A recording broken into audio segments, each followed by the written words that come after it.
Hi everyone, I welcome you on my channel. This is Vishal और इस video में हम लोग देखने वाले हैं कि आर्मी काउंसलिंग का इम्पोर्टेंट डेट्स क्या क्या हैं फॉर अगस्त 2022 बैच एंड इसके साथ साथ हम लोग इसका प्रोसीजर भी जानने वाले हैं और इसके साथ साथ मैं आप लोग को ये भी बताऊंगा कि इसका प्रीवियस ईयर का क्या क्या कट ऑफ रहा है, किस रैंक वाले बंदे को कौन सा कॉलेज अलॉट हुआ है। तो चलिए वीडियो स्टार्ट करते हैं। स्टार्ट करने से पहले मैं आप लोग को बता देना चाहता हूं कि जो फर्स्ट राउंड का इसका आर्मी काउंसलिंग का जो रजिस्ट्रेशन डेट है वो है 30th of June. 30th of June से आर्मी काउंसलिंग का प्रोसीजर स्टार्ट हो जाएगा और जो फर्स्ट राउंड का काउंसलिंग का रजिस्ट्रेशन का लास्ट डेट है वो है 7th of July. 7th of जुलाई से इसका रजिस्ट्रेशन डेट क्लोज हो जाएगा और release of first admission list, इसकी जो फर्स्ट एडमिशन लिस्ट निकलेगी उसकी डेट है 7th ऑफ जुलाई। जिन बच्चों को सीट अलॉट हुआ है फर्स्ट लिस्ट में उनको 12th ऑफ जुलाई को पता लग जाएगा। And opening of admission confirmation portal for the selected candidate name in the first list is 13th of July और 13th ऑफ जुलाई को जिनका फर्स्ट लिस्ट में नेम है उन लोग को कंफर्म करना पड़ेगा अपना सीट। इसके बाद यहाँ पे लिखा हुआ है अगर आप लोग को कोई भी इंफॉर्मेशन लेनी है तो आप लोग इस ईमेल पे उन्हें आईएमयू को मेल कर सकते हैं, वो आप लोग को बेझिझक हेल्प करेंगे। तो चलिए बात करते हैं what are the important guidelines for filling up the counselling registration form. आप लोग को इस लिंक पर क्लिक करना है, यहाँ पे ये वाला पेज ओपन हो जाएगा और फर्स्ट पॉइंट में ये बताया हुआ है कि आप लोग को लॉगिन करना पड़ेगा अपने यूज़र आईडी एंड पासवर्ड के साथ। जब आप लोग इस लिंक पर क्लिक करोगे तो आप लोग इस पेज पे रिडायरेक्ट हो जाओगे। इसके बाद आप लोग को यहाँ पे अपना यूज़र आईडी एंड पासवर्ड डाल के लॉगिन करना है। Initially, the details entered during the CT application registration will be shown. For the information, please click on continue button to move forward.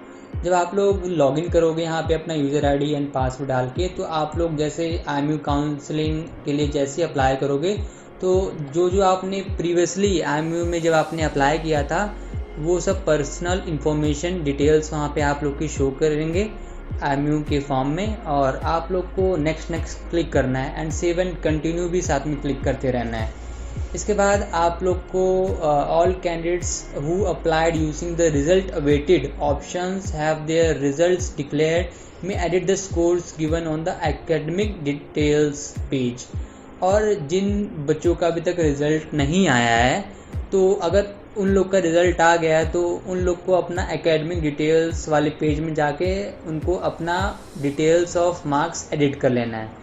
इसके बाद सेकंड पॉइंट में बताया है candidates who have not got their result declared shall keep the result awaited should left the page without editing. और जिन बच्चों का अभी तक रिज़ल्ट अवेटेड है तो आई थिंक कि जुलाई में इनका रिज़ल्ट आ जाएगा सीबीएसई वालों का, तब आप लोग को काउंसलिंग का प्रोसेस स्टार्ट करना चाहिए। और अगर आपका अभी तक आया नहीं है तो आप लोग अभी भी कर सकते हो, no doubt, but 7th of July इसकी लास्ट डेट है तो 7th ऑफ जुलाई से जो इंटरेस्टेड है काउंसलिंग के लिए उन्हें अप्लाई कर देना चाहिए। थर्ड पॉइंट में ये बताया है कि result awaited candidate shell produce their marksheet at the time of verification following which admissions will be cancelled. अगर आप लोग अपना रिज़ल्ट प्रोड्यूस नहीं कर पाते हो काउंसलिंग का जब डॉक्यूमेंट वेरिफिकेशन होगा, जब आप लोग को डिफरेंट आईएमयू का काउंसलिंग सीट मिल जाएगा तो आप लोग को डॉक्यूमेंट वेरिफिकेशन के लिए उन सेंटर्स पे विज़िट करना पड़ता है। तो जब आप लोग उन सेंटर्स पे विज़िट करोगे तब आप लोग को अपना रिज़ल्ट वहाँ पे डेफिनेटली शो करना पड़ेगा। और अगर तब तक आपका रिज़ल्ट आपके हाथ में नहीं होता है तो आप लोग का आईएमयू का काउंसलिंग कैंसिल हो जाएगा और मोस्ट प्रोबेबली होप सो कि उस टाइम तक डेफिनेटली रिज़ल्ट सबका डिक्लेयर हो ही जाएगा। और नेक्स्ट पॉइंट में ये बात करते हैं कि details once filled can not be edited. एक बार जो आप लोग अपनी डिटेल्स लिख लोगे वहाँ पे फिल कर दोगे फॉर्म में, आप लोग उसे एडिट नहीं कर सकते हो, तो उसे आप लोग को ध्यान से फिल करना पड़ेगा। Hence, candidates are requested to fill in the details carefully, और आप लोग को अपनी details, marks, school name, etcetera things और भी सारी जो डिक्लेरेशन अच्छे से पढ़ के केयरफुली आगे सबमिट करना है। For result awaited candidates, the admission shall be subject to meeting the minimum eligibility marks in their qualifying examination। और जो भी रिजल्ट अवेटेड कैंडिडेट हैं, अगर उनके 60% या फिर कि और कोई एलिजिबिलिटी क्राइटेरिया फुलफिल नहीं करते हैं तो उन लोग का एडमिशन नहीं हो पाएगा। इस पॉइंट में यही बताया हुआ है। आप लोग को मिनिमम 60% लाना ही पड़ेगा क्लास 12 PCM सब्जेक्ट में। और थर्ड पॉइंट में ये बताया गया है कि on the page upload documents you can only view the documents uploaded by you. Physically fitness question are shown at the end of the pages for UG, BTech, BSc and DNS। और physically fitness के questions आएंगे जब आप लोग IMU का counselling form जब आप fill करोगे तो लास्ट में उनके कुछ क्वेश्चंस आएंगे, आप लोग को वहाँ पे टिक करना पड़ेगा अपने अकॉर्डिंगली। और आप लोग अपने डॉक्यूमेंट्स को देख सकते हो डॉक्यूमेंट्स अपलोड वाले सेक्शन में जाके। इसके बाद यहाँ पे फर्स्ट पॉइंट में ये बताया गया है कि please refer the eligibility criteria for medical standard for the various program. और आप लोग को पता होना चाहिए कि मैं एलिजिबल हूँ इस कोर्स के लिए कि नहीं, तो आप लोग को अपनी हर एक एलिजिबिलिटी देख लेनी है। और आईसाइट का क्राइटेरिया डिफरेंट होता है BSc, DNS एंड BTech वालों के लिए, and there is no eyesight condition for BTech। And next बात करते हैं, click on the preview and submit to proceed. आप लोग को प्रीव्यू एंड सबमिट पे दबा के आगे प्रोसीड करना है। Therefore the preview page is shown. और आगे continue to proceed the counselling fee payment of 10,000 to be paid online. और आप लोग को 10,000 का ऑनलाइन पेमेंट करना पड़ेगा काउंसलिंग करवाने के बाद में। काउंसलिंग फॉर्म फिल करने के बाद में आप लोग को 10,000 का पेमेंट करना पड़ेगा, जो जिसका मोड रहेगा ऑनलाइन। आप लोग ऑफलाइन इसका पेमेंट नहीं कर सकते हो। After the successful payment you will be asked to upload the certificates again. और जब आप लोग पेमेंट कर लोगे तो आप लोग को बोला जाएगा अपलोड करना पड़ेगा आप लोग को अपना सर्टिफिकेट एक बार और। And this is to ensure that you upload the latest and properly scan documents.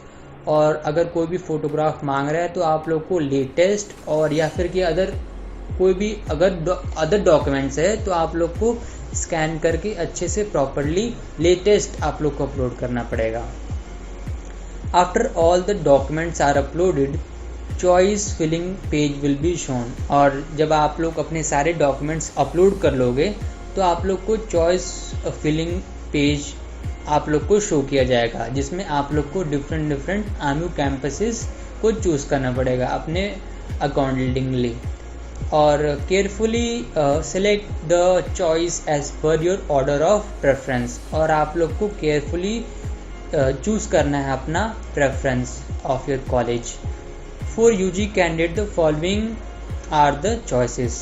और जितने भी अंडर ग्रेजुएट में एडमिशन लेना चाहते हैं उनके लिए ये कॉलेजेस हैं, और ये इंक्रीजिंग ऑर्डर में लगाया गया है। जैसे कि आप लोग को पता ही होगा कि IMU कोलकाता कैंपस सबसे बेस्ट कैंपस माना जाता है फॉर BTech मरीन इंजीनियरिंग, और इसका प्लेसमेंट भी बहुत तगड़ा है। और साथ में ही BSc में जो IMU नवी मुंबई कैंपस है, जिसे हम TS चाणक्य मानते हैं, TS चाणक्य इसका दूसरा नाम है, वो भी बहुत ही बढ़िया और तगड़ा कॉलेज है in terms of placement, education and etcetera things for BSc nautical science. और IMU कोलकाता कैंपस के बाद आप लोग का IMU चेन्नई कैंपस आता है, फिर IMU मुंबई पोर्ट कैंपस आता है, और फिर इसके बाद BTech की naval architecture and ocean engineering के लिए IMU विशाखापट्टनम कैंपस है। और TS चाणक्य कैंपस के बाद आप लोग का सेकंड नंबर पे BSc नॉटिकल साइंस करने के लिए जो कैंपस आता है वो है IMU चेन्नई कैंपस। इसमें भी प्लेसमेंट बहुत अच्छा होता है। एंड लास्ट में आपका कोची कैंपस आता है। और जिसको DNS करना है, जिसका मन कर रहा है DNS करूँ मैं, तो उसके लिए यही प्रेफरेंस है, जो फर्स्ट प्रेफरेंस रहेगा उसके लिए IMU नवी मुंबई कैंपस, और इसका सेकंड प्रेफरेंस रहेगा IMU Chennai campus. 11th point में इन्होंने बात किया है, it is suggested that the candidate should select as per choice as possible, और आप लोग को ज़्यादा से ज़्यादा चॉइस सेलेक्ट करने हैं, and so that they can have a better chance of getting seat allotted. और आप लोग जितने ज़्यादा ये IMU काउंसलिंग में आप लोग कैंपसेस चूज़ करोगे, उतने ज़्यादा आप लोग के सीट अलॉटेड होने के चांसेस रहेंगे। तो IMU आप लोग को यही बोल रहा है कि आप लोग को ज़्यादा से ज़्यादा प्रेफरेंस देनी है इन IMU कॉलेजेस को। और नेक्स्ट बोला है कि the candidate will be allotted amongst only दो seats which they have opted in their choices. और जो जैसे जैसे आप लोग का चॉइस रहेगा, जैसे जैसे आप लोग का रैंक रहेगा, वैसे वैसे जब IMU की लिस्ट निकलेगी, first list, second list, third list या फिर कि फोर्थ लिस्ट, उसके बाद ही आप लोग को सीट अलॉटमेंट हुईगी। इसके बाद 12th पॉइंट में IMU ने बताया है, after completing the selection click on confirm and lock button. और जब आप लोग का ये सब कुछ कंप्लीट हो जाएगा, documentation, payment of 10,000 and editing of your marks और भी बहुत कुछ, फिर इसके बाद आप लोग को click on confirm and lock button पे क्लिक करना है। और फिर इसके बाद लिखा है a preview which page will be shown to confirm, और इसके बाद आप लोग को एक प्रीव्यू पेज शो होगा, आप लोग को उसे कन्फर्म करना है। और फिर इसके बाद लिखा है after confirmation using an OTP the counselling registration process is completed. और एक आप लोग को लास्ट में एक OTP सेंड करेगा IMU, आप लोग को IMU काउंसलिंग के फॉर्म में वो OTP डालना पड़ेगा, और इसके बाद आप लोग का IMU का रजिस्ट्रेशन काउंसलिंग प्रोसेस समाप्त हो जाएगा, कंप्लीट हो जाएगा। और फिर इसके बाद बोला है कि यू कैन डाउनलोड और print copy of the form shown in the choice field. और इसके बाद जो जो आपने चॉइस फिल किया हुआ है, आप लोग वो वाला पेज का आप लोग या तो प्रिंट कर सकते हैं या फिर कि आप लोग उसे डाउनलोड भी कर सकते हैं। You can also download print और डाउनलोड ऑफ पेमेंट रिसिप्ट, और आप लोग अपना पेमेंट रिसिप्ट भी डाउनलोड या फिर कि प्रिंट कर सकते हैं उसकी copy. Please log out after completing the process, और ये प्रोसेस ख़त्म होने के बाद आप लोग को लॉग आउट कर लेना है। Please read all the documents and all the attachments carefully before registering for the counselling. आप लोग को सारा अटैचमेंट और सारे इंस्ट्रक्शंस अच्छे से रेड कर लेने हैं काउंसलिंग का फॉर्म अप्लाई करते टाइम। और यहाँ पे फिर से IMU रिक्वेस्ट कर रहा है आप लोग से कि अगर आप लोग को कोई भी इसके अलावा डाउट है तो आप लोग इस ईमेल पे IMU को मेल कर सकते हैं। तो चलिए बात करते हैं कि प्रीवियस ईयर का क्या क्या कट ऑफ रहा हुआ है। प्रीवियस ईयर का कट ऑफ के लिए ये एक लिंक है जो कि एक्टिव है, मैंने इसका लिंक आप लोग को डिस्क्रिप्शन में दिया हुआ है। इसमें बताया है कि इन्होंने IMU का काउंसलिंग में जो 2019 में हुआ था, उसमें सीट अलॉटमेंट किस रैंक को कौन सा कॉलेज मिला हुआ है। यहाँ पे आप लोग देख सकते हैं कि यहाँ पे UG एडमिशन्स, ये एडमिशन का फर्स्ट लिस्ट है, और ये सेकंड एडमिशन लिस्ट है, ये थर्ड एडमिशन लिस्ट है।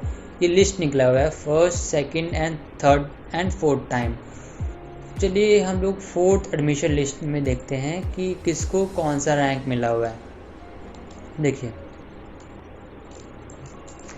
यहाँ पे रैंक दिया गया है बंदे का, यहाँ पे उनका CT नंबर लिखा हुआ है, और यहाँ पे नेम है, और यहाँ पे उनका कैटेगरी बताया हुआ है, और ये ऑप्टेड फाइनली अलॉटेड। और ये जो यहाँ पे इन्होंने बताया हुआ है कि जो इन्होंने प्रेफरेंस चूज़ किया हुआ है, इनको ये वाली सीट अलॉट हुई है, जो ग्रीन में है ये उनको सीट अलॉट हुई है इस रैंक पे, और ये जो ब्लू वाला है ये इन्होंने पहले चूज़ किया था। यहाँ पे लिखा गया है note the candidates preference option in blue are those who now got updated. जिन्होंने अपग्रेड किया हुआ है अपना सीट, उनका ये ब्लू में शो कर रहा है। और इसके बाद जैसे ही आप लोग इसे स्क्रॉल डाउन करेंगे तो आप लोग को लिस्ट इसकी प्रिपेयर कर लेनी है। जैसे कि इस बंदे का है नाम आयुष श्रीवास्तव, एंड इनकी रैंक थी 4004। और इनका कैटेगरी था जर्नल EWS और इनको सेकंड प्रेफरेंस अलॉट हुआ है जो कि BSc नॉटिकल साइंस है चेन्नई कैंपस में। तो आप लोग को ऐसे ही चेक कर लेना है कि आप लोग का रैंक कितना है, आप लोग का कैटेगरी कौन सा है, तो आप लोग को थोड़ा बहुत अनुमान लग जाएगा कि मेरे को 4th लिस्ट में इस कॉलेज में जाने का मौका तो मिल ही जाएगा। आप लोग को minimum 3rd to 4th list तक वेट करना ही है, ठीक है। और जैसे ही आप लोग इसे और नीचे जाओगे, एनालाइज करोगे, तो आप लोग को एक बहुत अच्छा खासा आइडिया लग जाएगा कि किस रैंक वाले को कौन सा कॉलेज अलॉट हुआ है 4th लिस्ट में। और इसके बाद ये है यहाँ पे 3rd राउंड का लिस्ट है, ये आप लोग इसे भी एनालाइज कर सकते हो। ये है 2nd राउंड का लिस्ट और ये 1st राउंड का लिस्ट। अभी ये बफरिंग हो रहा है। मैंने इसका लिंक आप लोग को डिस्क्रिप्शन में दिया हुआ है, आप लोग वहाँ से जाके चेक कर सकते हो। इसके अलावा अगर आप लोग को कोई भी डाउट है तो आप लोग कमेंट्स में पूछ सकते हैं मेरे से, मैं आप लोग को डेफिनेटली रिप्लाई करने की कोशिश करूँगा। और सॉरी गाइस, आप लोग इतना मेरे को कमेंट्स करते हो, आप लोग इतने सारे बंदे हो और मैं सिर्फ एक अकेला पर्सन हूँ, आप लोग के बहुत सारे कमेंट्स आ रहे हैं, तो सॉरी जिन जिन बच्चों को मैं रिप्लाई नहीं कर पा रहा हूँ, really sorry for that. And thank you for watching this video. इस वीडियो को अपने फ्रेंड्स के साथ आप लोग ज़रूर शेयर करना। और इसके बाद अगर कोई और इन्फॉर्मेशन या कोई न्यू अपडेट IMU से आएगी तो मैं आप लोग के साथ ज़रूर शेयर करूँगा। So thank you for watching this video guys. Have a good day. Bye bye. Take care.